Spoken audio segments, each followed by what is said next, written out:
Assalamualaikum warahmatullahi wabarakatuh. Halo Bunda, kembali lagi bersama kami di channel YouTube Hawa Mom and Baby Care Bidan di Hati.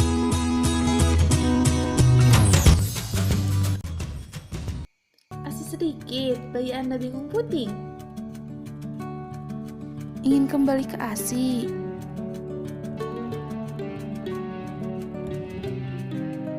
Yuk relaksasi.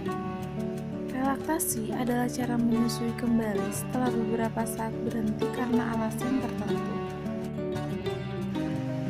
Bunda masih bingung bagaimana caranya? Yuk lakukan tahapan-tahapan berikut. Yang pertama, hentikan total penggunaan DOT, empeng, dan sejenisnya. Berikan susu menggunakan sendok ataupun gelas agar bayi Anda lupa pada DOT-nya dan mau menghisap payudara Anda. Yang kedua, lakukan skin to skin sesering mungkin agar merangsang hormon laktasi melalui hisapan bayi dan bayi pun bisa mengakrabkan diri dengan ibunya.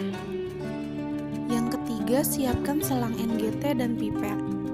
Jika bayi Anda sudah mau menetes langsung, gunakan selang NGT atau pipet untuk meneteskan ASI perah atau susu formula dari dalam wadah. Dengan selang NGT, Bunda bisa membuat lactation aid. Di sini kita menggunakan selang NGT nomor 5, siring 60 ml, bisa diganti dengan gelas ataupun DOT. Dan yang terakhir kita menggunakan plester untuk merekatkan selang di payudara. Caranya sangat sederhana, ujung NGT yang berwarna hijau dimasukkan ke ujung siring atau suntikan. Sebelum susu dituangkan, lekatkan dulu ujung NGT yang satunya pada ujung puting Anda, lalu lekatkan dengan plester putih. Plester bisa dilekatkan di areola dan di dada ibu. Anda bisa meminta bantuan kepada orang lain untuk memegangi siring atau suntikan yang telah berisi cairan. Atau Anda bisa mengikat ujung siring dengan tali dan bisa digantungkan di leher Anda.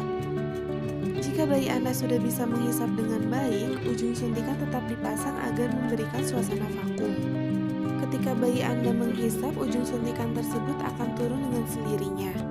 Bila kurang bisa, dapat dibantu dengan dorongan sedikit demi sedikit. Jika Anda menggunakan DOT sebagai wadah, Anda bisa lakukan seperti pada gambar. Biarkan ujung NGT yang berwarna hijau tetap di dalam DOT dan keluarkan ujung NGT satunya melalui lubang DOT tersebut. Sedangkan jika Anda menggunakan gelas, Anda tinggal memasukkan selang NGT yang berwarna hijau ke dalam gelas tersebut. Ada beberapa hal yang perlu diperhatikan. Yang pertama, posisikan wadah sejajar dengan mulut bayi. Tidak boleh terlalu atas karena akan membuat aliran terlalu deras. Jika bayi minum dengan ritme yang terlalu cepat, posisikan wadah lebih rendah sekitar 15-30 cm di bawah mulut bayi. Yang kedua, ujung selang yang akan dihisap tidak usah dipotong karena sudah berlubang. Jika dipotong, ujung selang akan tajam dan akan berbahaya untuk mulut bayi. Pipet bisa digunakan dengan cara meneteskan cairan tepat di atas puting. Pastikan tetesan tidak berhenti agar bayi tidak frustasi karena ASI yang masih sedikit. Bunda bisa mengikuti contoh pada gambar. Cairan bisa diteteskan dengan bantuan orang lain, namun sebaiknya pipet diletakkan lebih rendah dan lebih dekat ke mulut bayi. Tahapan ini dilakukan untuk merangsang produksi ASI karena dengan isapan bayi, hormon laktasi bekerja lebih baik. Langkah keempat, jika selama ini bayi Anda mendapatkan susu formula, gunakan susu formula tersebut sebagai cairan dalam wadah relaksasi. Secara perlahan kurangi jumlahnya dan ganti dengan ASI perah. Langkah kelima, perbaiki posisi dan pelekatan saat menyusui. Cari posisi yang tepat dan nyaman untuk Anda dan bayi Anda. Jika Anda belum terbiasa, sediakan waktu untuk berdekatan lebih lama.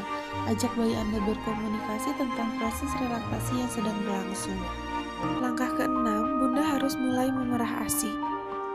Dengan mengeluarkan ASI dari payudara dapat menstimulasi hormon laktasi untuk mulai bekerja kembali. Memerah ASI dapat dilakukan setelah bayi selesai menyusui secara langsung. Dapat menggunakan pompa ataupun tangan. Selama relaksasi, Bunda harus siapkan waktu dan kesabaran yang tinggi dalam menjalani proses relaksasi. Karena proses ini tidak bisa diukur jangka waktunya, semua tergantung pada niat dan usaha masing-masing individu. Oke Bunda, itulah tahapan-tahapan relaksasi. Terima kasih telah menonton video kali ini dan sampai ketemu di video selanjutnya. Tetap semangat dan be positif.